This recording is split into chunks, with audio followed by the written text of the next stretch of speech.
하루에도 수십 개씩 쏟아지는 기술 관련 뉴스들을 따라가다 보면 정말 정신이 하나도 없죠.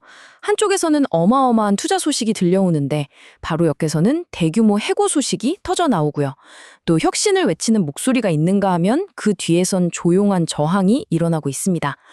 오늘 이 자료들을 보면서 이 도무지 말이 안 되는 것 같은 헤드라인들이 사실은 어떤 하나의 거대한 이야기를 하고 있는지 그 실체를 한번 파헤쳐 보겠습니다. 자, 우선 이것부터 보시죠. 구글이 엔트로픽이라는 AI 스타트업에 투자하려는 돈이 400억 달러. 네, 우리 돈으로 50조 원이 넘는 돈입니다. 와, 정말 입이 턱 벌어지는 숫자 아닙니까? 지금 기술 업계가 AI에 얼마나 모든 걸 걸고 있는지 단적으로 보여주는 대목이죠. 그런데 말이죠. 바로 그와 동시에 이런 뉴스가 나옵니다.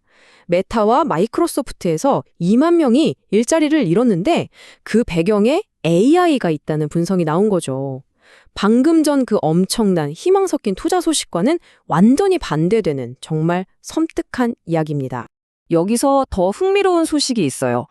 기술 변화에 가장 빨리 적응할 것 같은 젊은 세대, 바로 이 Z세대 직원들이 오히려 자기 일자리를 잃을까봐 회사에서 AI를 도입하는 걸 몰래 또 의도적으로 방해하고 있다는 겁니다. 뭔가 좀 이상하죠? 이 거대한 흐름 속에서 예상치 못한 삐걱거리는 소리가 들리는 것 같습니다.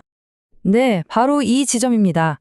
한쪽에서는 천문학적인 돈을 쏟아붓고 다른 한쪽에서는 그 때문에 사람들이 잘려나가고 심지어 내부에서는 저항까지 일어나고 이 세 가지가 어떻게 동시에 일어날 수 있을까요? 이 혼란스러운 퍼즐 지금부터 한번 맞춰보겠습니다. 자, 첫 번째 퍼즐 조각은 바로 AI 골드러시입니다. 지금 기술 업계는 그야말로 AI라는 금광을 향해 달려가는 거대한 광풍에 휩싸여 있어요. 그 기세가 정말 누구도 막을 수 없을 것처럼 보입니다. 다시 한번 이 숫자를 제대로 보시죠. 400억 달러. 구글이 다른 데도 아니고 엔드로픽이라는 단 하나의 회사에 쏟아붓겠다고 한 돈입니다. 이게 바로 지금 벌어지고 있는 골드러시의 스케일이 어느 정도인지를 가장 확실하게 보여주는 증거입니다. 근데 여기서 진짜 재밌는 건 이게 구글 혼자만의 이야기가 아니라는 거예요. 아마존도 보세요. 이미 130억 달러를 투자했고 앞으로 200억 달러를 더 넣을 수도 있대요. 이건 그냥 투자가 아니죠. AI의 미래 패권을 누가 줄 거냐를 두고 벌이는 거대 기업들 간의 군비 경쟁, 거의 전쟁에 가깝습니다. 그리고 이 골드러시는 단순히 돈만 왔다 갔다 하는 게 아닙니다. 오픈 AI 같은 곳에선 정신없이 새로운 AI 모델을 내놓고 있고 스페이스X는 아예 자체 AI 칩을 만들고 있어요. 듣도 보도 못한 스타트업들이 수천억 원짜리 회사가 되고 펠런티어 같은 회사는 정부랑 수천억 원짜리 계약을 따내고 있죠. 그야말로 모든 게 폭발하는 거대한 소용돌이입니다. 하지만 모든 작용에는 반작용이 있는 법이죠. 거대한 파도가 밀려오면 그걸 밀어내려는 힘도 생기기 마련입니다. 자, 그럼 이제 동전의 뒷면을 한번 볼까요? 바로 이 AI 골드러시가 만들어내는 인간적인 대가, 그리고 그에 대한 사람들의 거센 반발입니다. 와, 이 인용구 하나가 지금 분위기를 다 말해주네요. 한때 세상을 더 좋게 바꿀 것 같았던 혁신의 아이콘들이 이제는 탐욕스러운 독점주의자, 심지어 악의 축으로 불리고 있다는 겁니다. 그리고 이게 그냥 소수의 의견이 아니에요. 이 글에 수만 명이 좋아요를 누르면서 공감했습니다. 여기서 정말 이상한 지점이 드러납니다. 한쪽에선 AI가 모든 걸 바꿔줄 거라고 엄청난 약속을 하잖아요.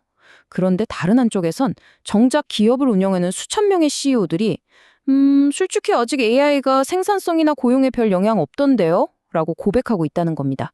이 약속과 현실 사이에 엄청난 틈 보이시죠? 그리고 이 인간적인 대가라는 건 그냥 뜬구름 잡는 얘기가 아닙니다. 바로 이런 실제 이야기들이죠. 에픽게임즈에서 대규모 해고가 있었을 때 시한부 판정을 받은 한 아버지가 직장을 잃으면서 가족들을 위해 드러났던 생명보험까지 잃게 된 사건입니다. 이 사연이 인터넷에 퍼지면서 사람들이 정말 분노했습니다. 그 분노를 숫자로 보면 이렇습니다. 이 이야기가 올라온 레딧이라는 커뮤니티에서 추천수가 37,000개가 넘었어요. 비추천수랑은 비교가 안 되죠. 이건 사람들이 기업의 효율성 논리보다는 그 뒤에 가려진 한 개인의 비극에 훨씬 더 깊이 공감하고 분노한다는 걸 아주 명확하게 보여줍니다.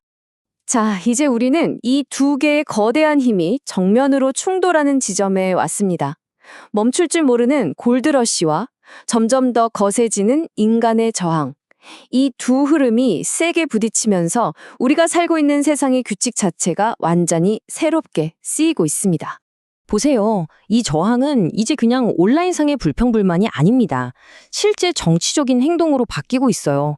미국에선 주정부랑 연방정부가 데이터 센터를 규제하냐 마냐로 싸우고 있고, 프랑스는 아예 미국 기술에서 벗어나겠다고 선언했죠. 노르웨이는 아이들을 지키겠다며 소셜미디어를 금지하려 하고, 심지어 미국 공화당 내부에서조차 거대 AI 기업을 경계해야 한다는 목소리가 나옵니다. 정치 성향과 상관없이 전 세계적으로 일어나고 있는 일이죠. 그리고 이건 정부만의 움직임이 아닙니다. 우리 사회 구석구석에서 일어나고 있어요. 어느 마을에서는 투표를 해서 데이터 센터에 물을 대주지 않기로 결정하고 의사들은 섣부른 AI 의사 도입에 브레이크를 겁니다. 심지어 논란 많은 기업 펠던티어 직원들조차 혹시 우리가 나쁜 놈들 아닐까라고 자문하기 시작했고요. AI가 만든 가짜 인플루언서가 사기꾼으로 드러나면서 디지털 세상에 대한 신뢰 자체가 흔들리고 있습니다. 말 그대로 사회가 기술에 대해 새로운 선을 긋기 시작한 겁니다. 그럼 이 모든 걸 종합해보면 우린 어떤 결론에 다다를까요? 이제 기술이라는 단어는 예전과 전혀 다른 의미를 갖게 됐습니다. 그냥 멋진 신제품, 편리한 서비스가 아니라요. 새로운 갈등과 질문들이 부딪히는 전쟁터가 된 거죠. 바로 이 네 가지가 지금의 기술을 정의하는 핵심적인 긴장관계입니다. 이제 우리는 무조건 혁신만 외칠 수 없게 됐고 그 과정에서 윤리를 따져봐야 합니다. 기업의 이윤이 인간의 가치보다 우선될 수 없고 편리한 자동화가 우리의 자율성을 해치지 않는지 감시해야 하죠. 그리고 마지막으로 전 세계를 지배하는 하나의 기술 대신 각 나라가 자국의 기술을 지키려는 디지털 민족주의도 새로운 현실이 됐습니다. 하루 동안의 정신없는 뉴스 헤드라인에서 시작했던 이야기가 결국 이 질문에 도착했네요. 기술은 지금 스스로와 전쟁을 벌이며 정말 격렬하게 변하고 있습니다. 진짜 중요한 질문은 이거겠죠? 이 거대한 변화의 한가운데서 우리 자신은 어떤 선택을 하고 어떤 기준을 세워나갈 것인가? 여러분은 어떻게 생각하시나요? 한 번쯤 깊이 생각해 볼 문제인 것 같습니다.